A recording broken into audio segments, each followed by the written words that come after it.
What's up, everybody? I'm Sly, the movie guy, and here's where I rank all 9 Marvel Netflix TV shows with the release of Luke Cage Season 2. I did a review on that on my channel. I put the link down in the description box down below. And by the end of this video, tell me where you rank all 9 Marvel Netflix series, and tell me which one is your favorite, from worst to best or best to worst. It doesn't matter. We all are comic book fans of these characters like Iron Fist, Daredevil, Punisher, all these characters, Jessica Jones. These are all characters that we really like. And I would love to know in the comment section, what is your favorite Marvel characters of the TV series? Anyways, guys, let's just get started. Coming in number 9 is Iron Fist Season 1. This is one of the weakest Marvel Netflix TV series. There's some good in it and there's some bad in it. The good is I like how they brought Iron Fist to on TV, a live action of Iron Fist. The character seemed interesting from the comics I read, and here the first 5 or 4 episodes were just dragged out with the Danny Rand, the Rand family meetings and all that, the business. All that was kind of a little boring. And it was it was dragging. By getting to episode 6, the second half, it actually gotten better, but it still has some issues with slow pacing throughout the series. The actor that plays Iron Fist, I didn't think was that bad. He can kind of get irritating at sometimes in the series. Like, he always keeps saying, "I'm the immortal Iron Fist." We got it, man. It's almost like they were trying to tell us who he is in the character, but it was just getting repetitive. Some of the stuff was good in it, like the action and stuff. I enjoyed the action like in the second half. It was one of the episodes, I think it was like episode 11 or 10. It was a great action scene, but some of the show, the choreography, stunt work was not well done. I mean, there's some parts of it was good, some parts wasn't, but the one I really liked was the actress that played Colleen Wing. She was fantastic as this character. She was very investing. I actually liked this character a lot more. A couple of episodes, I wish they showed more of this character. This character was really great. A couple of episodes, we get to see that character, and it was really fleshed out, well done. Like I said, Iron Fist Season 2 is about to come out, so I would love to see some improvement. Season 1 was kind of about as average it gets. It wasn't as like superior, like god awful. There's some parts of it that could have been well done, but it's one of the weakest Marvel Netflix series, and that sums it up about it. Coming up next is Jessica Jones Season 2. I did a review on that on the channel also. This is one of the ones that wasn't better than Season 1, but I still enjoy it. I like where Kristen Ritter knocks it out of the park as Jessica Jones. This time is about discovering about her past, and I really like that. There was something investing about it, and I felt very invested with this character or what she was trying to accomplish.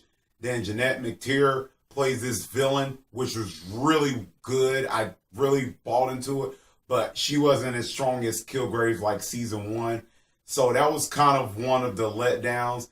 This show kind of has this little thing, just like, not as bad as Iron Fist, but it always goes off the rails where it goes focusing on other characters, like Carrie-Anne Moss character. Spoiler, that she has like ALS, I think, some type of thing, whatever, her health issue. It kind of goes on to that, and we're like, we can care for this character, but we want to go. You want to go back to Jessica Jones' storyline. And it just did not, and it just kind of gets off the rails of going with other characters like Trish, her thing where she's getting addicted with this little thing she has in her hand. That's kind of a little spoiler if you hadn't seen Jessica Jones Season 2. There's a lot of things that Jessica Jones Season 2 kind of suffers. But overall, the strongest performance is Kristen Ritter of her as Jessica Jones, discovering what has happened to her in the past with the lab and stuff. How did she get her powers? All that was good. So I say this is worth the watch if you haven't seen Jessica Jones Season 2. Wouldn't say it's better than Season 1, but it's still solid with good acting. I think everybody else do well in this series. So I say give it a watch. 7 is Luke Cage Season 2. Wow. I know a lot of people will probably would say, how do you have this ranked so low? Luke Cage Season 2, I liked it. It was really done. I thought the acting was good. You can check that on my review, what I said. I love the acting. I love Alfred Woodard. I thought Thea Rossi was great. Mustafa Shakir was great as Bushmaster. I just found some of the episodes was kind of dragging in the beginning, and it was like, I don't know what happened in the first half. The first half was interesting, but it was just so slow of getting to some of the moments, and it's built up the momentum. But after about the second half, it really gets better. We get to fully understand Luke Cage, him becoming a public eye and an icon in Harlem. I love the feel of it. It felt like Harlem was like the best place to live with Luke Cage. I like that, how the community respected him. Mike Coulter was great as this character, I thought. It just, some of the stuff, like I said, was so draggy in the beginning of the series. But the action was really well done here. The action was so much of an improvement from season 1. I really love the action. The action was like so great. It was like what Luke Cage was doing. And a special appearance from a defender that comes in here was really awesome in Luke Cage Season 2. I really like that. It really brought in with the comic books where I've been reading. It was really great seeing that. And by the end of episode 13 was really caught me off guard. I didn't expect that. That's the one I'm going to hold. If you haven't seen Luke Cage yet, if you have, you know what I'm talking about. It's just one of those things that I was just really shocked. Luke Cage Season 2 is a worth watch too. It's not bad. There's other Marvel Netflix TV series I felt, in my opinion, was a little bit better. But Luke Cage Season 2, I really liked it. Don't think I hate it. Is where I ranked it at, because I like other Marvel Netflix series. But like I said, Luke Cage Season 2, everybody had great performance acting in it. Coming at number 6, Punisher Season 1. This was like a breath of fresh air. And they finally have gotten the Punisher right. Now, if you're a big fan of the Thomas Jane version, John Travolta, the one that came out in 2004, and then the Ray Stevenson one in 2008, 2007, remind me in the comment section what year that came out. Kind of think 2008, if I'm correct or not. If you like those films, they're fine. They're okay. They capture some of the essence of Punisher, but we can easily say the Punisher films, they hadn't got none of it right. They ain't got like 100% of it right, especially the one that came out in 1989. That was really bad. I don't know where they was going with that. But this Netflix series right here, this was done right. John Bernthal nailed the Punisher. Like, he really nailed the character. I really like the series. It really goes deep on the storyline of why Punisher is doing what he's doing. It really fleshes it out. And we got 13 episodes. Usually you don't have to make a 2-hour movie of the Punisher. We needed that full-fledged thing. This series do suffer a little bit with slow burns, but I don't think that really messes it up. I really enjoyed it a whole lot, where I get to see the raw action out of Punisher. The raw action was so good. I was like, the last episode, if you haven't seen it, the last episode was so goosebumps, chills down your spine. The whole thing was like, if you read the Punisher comic books, you know what I'm talking about. This is the thing that I really thought they nailed off the Punisher. The other films done it, but this one we really felt it. It was like the storyline built up to that momentum, and you was like, wow, this is great. The action, the raw to it. It was like, oh, it was so rich. I cannot wait for season 2. I feel season 1 was good. I can see some improvement with season 2. I know one of the things I want to see some improvement is don't make a couple of episodes slow burns, but Netflix do suffer that. I want to save all the goodness out of Punisher season 1 because it's great, and I want y'all to get a chance to see it because it's top notch. Everything was so good in it. Daredevil season 2 at number 5. I know a lot of people probably have this in their top 3 or top 4, but I love Daredevil season 2. I will get one of the negatives out, and this is one little negative, couple of it, and it's kind of repeated so far in my ranking. It's a couple slow burns a little bit, but one of my biggest issue was Elektra's storyline kicked in Daredevil. I didn't mind it in the first episode, but as the other episodes it kept going on, it just was okay, this Elektra character is kind of taking away the Daredevil storyline. But I say overall, Charlie Cox, it was great as Matt Murdock and Daredevil. This guy nails this character on both ends. I love him as Matt Murdock. I like him as Daredevil. We get to understand his character a little bit more in season 2. I thought it was so well done, and I love the introduction. This is a little spoiler. If you haven't seen Daredevil season 2, you might not think it's spoiled, but for me, I think it is. The first appearance we get to see the Punisher. I was so excited when I saw the trailer of it. I was like, wow, the Punisher's gonna be in it. It was so great with Daredevil and Punisher battling up face head to head.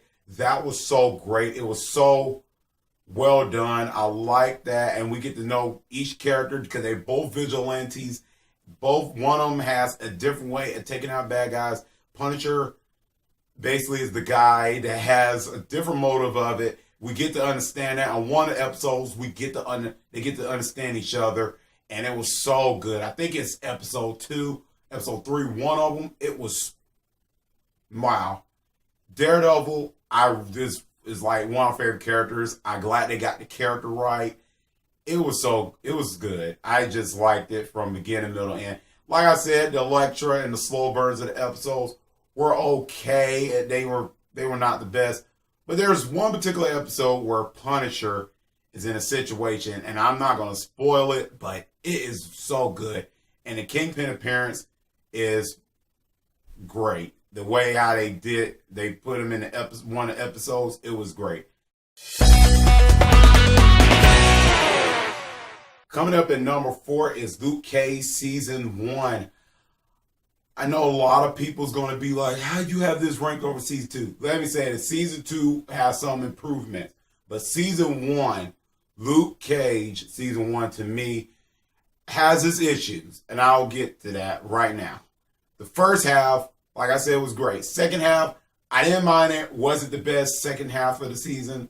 Not really. It kind of does bobble down. But there were some episodes that was very investing that I really liked. I loved the certain scenes where Luke Cage is in a situation where he gets somewhere, he gets hurt or something. It's one of the episodes. I'm not going to go in detail, but it's so investing, and I really liked it. Mike Coulter really did well. Mahershala Ali does well as Cottonmouth. As the villain, I really like Alfred Warder's first appearance as Black Mariah. It was so great. The introduction was so well done. And it was like, wow. I couldn't believe how it was great. It was like top to bottom, superiorly. I enjoyed Luke Cage season 1. Like I said, the first half was great. Second half, like I said, I can understand why people didn't like the second half.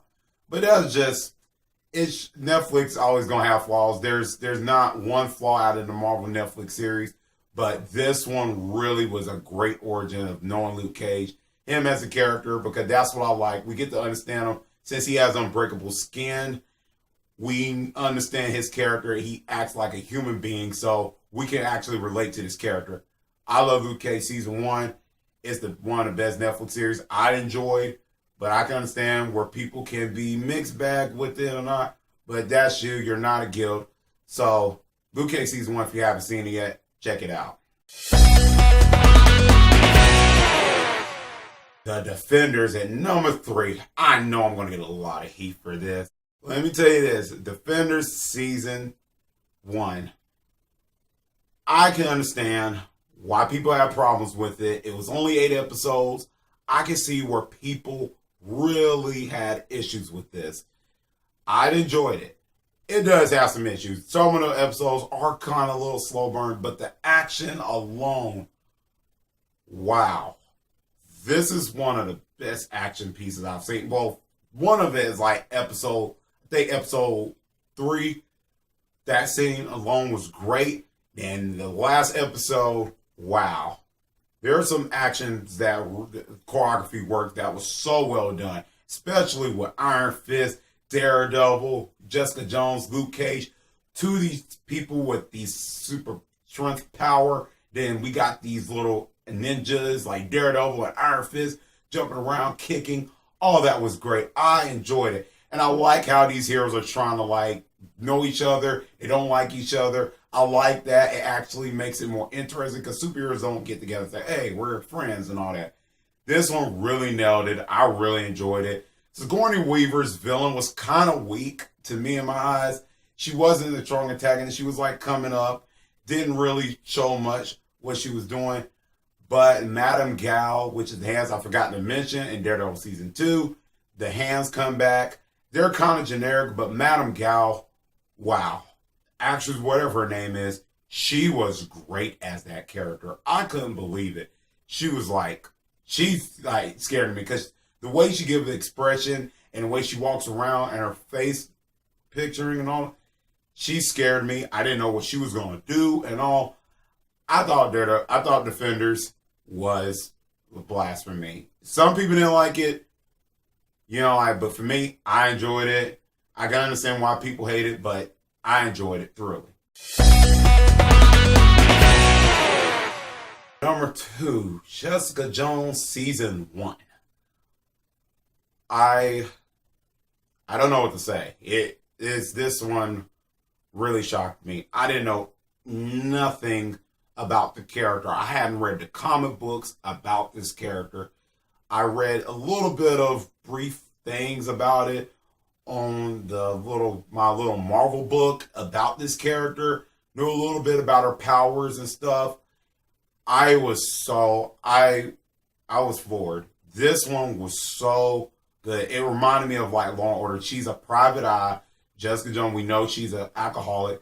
Kristen Ritter from day one showed me why she was Jessica Jones. And I was thrilled. And she made the storyline interesting, how she played the character. Because we understand Jessica Jones and the great villain, Kilgraves. Kilgraves was so great. I like David Tennant stole the show as a villain. He's one of my favorite in Marvel Netflix villains by far. He was great. I enjoyed it. The thing of the storyline where he's trying to get into Jessica Jones' head and stuff, because basically he can control people, like he can tell people what to do and they do it. He's like a mind controller, and Jessica Jones had to figure out how to stop him. It was so investing. It was like a mind game, like a Batman and Joker, a mind game. Kind of like that if you've seen Jessica Jones Season 1. It kind of reminded me of that, the Batman and Joker thing. Like cat and mouse game or whatever. I really liked it. It was very strong. It was like top notch, great. The acting was so superior. There are some scenes that had me goosebumps too, especially what Kilgraves do when he controls people. It was great. Jessica Jones Season 1. If you haven't seen it, it is worth the watch. I love this. This is like one of the best leading female comic book TV series I've seen in a long time. Pretty much I would love to see some in the future. There's some that happened, that some didn't kind of then hit me to say, wow, it's great. But Jessica Jones Season 1 did give me like the check of the boxes. Great. Far none. I enjoyed it. Check it out if you haven't seen it yet. Daredevil Season 1. You knew it was going to be number 1. I love this. This is one of my favorite superhero TV series, show I've ever seen. I'm a big Daredevil fan. So after seeing the 2003 Daredevil, which I didn't think was all that bad, but it still had its issues. It wasn't like the best superhero movie or comic book movie we've seen. Ben Affleck I didn't think was bad as Daredevil. Just some things didn't work out. I think what didn't work out as film was the tone and the teeth tartar scene. But with Jennifer Garner and him as lecturer in Daredevil, which I'm not going to talk about it much because this is not about that movie. It's about this. This one did it way better than 2003 Daredevil movie. This one was so better. The storyline of Matt Murdock was great, and Charlie Cox does exceptionally well. He does a fantastic, phenomenal job as Matt Murdock and Daredevil. His performance was like, wow. It was like, was great on so many levels. I don't know what to say. Vincent D'Onofrio as the Kingpin. Michael Clark Duncan did well as Kingpin in the film, but Vincent D'Onofrio was so great. We understand his background. We understood why what he wants to do, his motivation, his backstory. We understand Matt Murdock's backstory. We understand the protagonist and the antagonist. And I thought that really worked well in the series. I thought that was really fleshed out and well done. Everybody does a phenomenal job. We get to see the crime in New York. We get to see all that, and it's so very serious. It was grounded. It was breathtaking. It was like, wow. The action scenes were great. There's brutal scenes. It's very rated R. There's so much things that is like at stakes. There are things that are like, it goes for it. It really goes for that. And I'm like, wow, this Netflix things is really going ahead. It's going really at it. And the action in the hall scene, oh my goodness. I think it's episode 2 and 3. So great. You'll have a blast with that one. Everything in that series really, really works in it. It was like, everything was done well. It was like, you could say Daredevil season 1 is like the Batman Begins, and because it's like a whole new thing where it's more dark and grounded approach.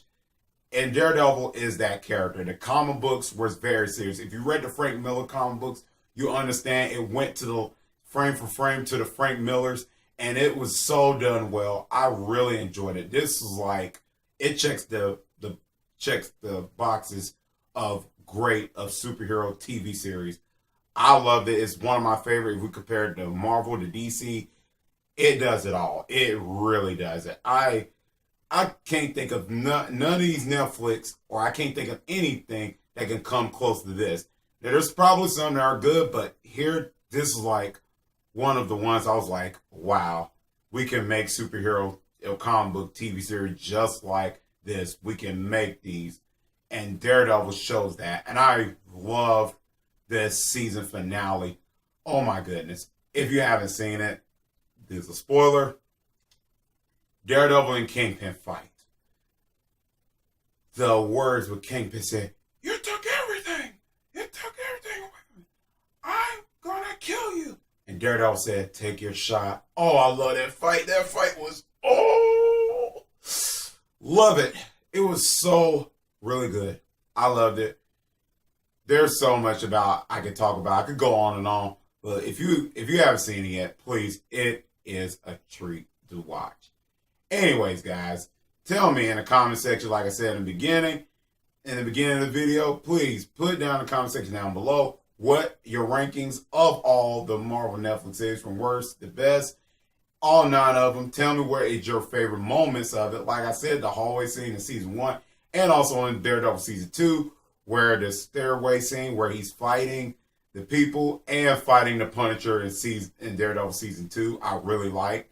I love Jessica Jones, some of the fighting scenes in that. There's so much I could talk about, my favorite moments in some of the Netflix TV series. There's so much. Anyways, guys, if you like this video, click thumbs up. Or if you're new to the channel, and if you're new to the channel, please click subscribe and the bell button so you can get an update on my channel. That's why I can see you next time on Sly the Movie Guy. Peace.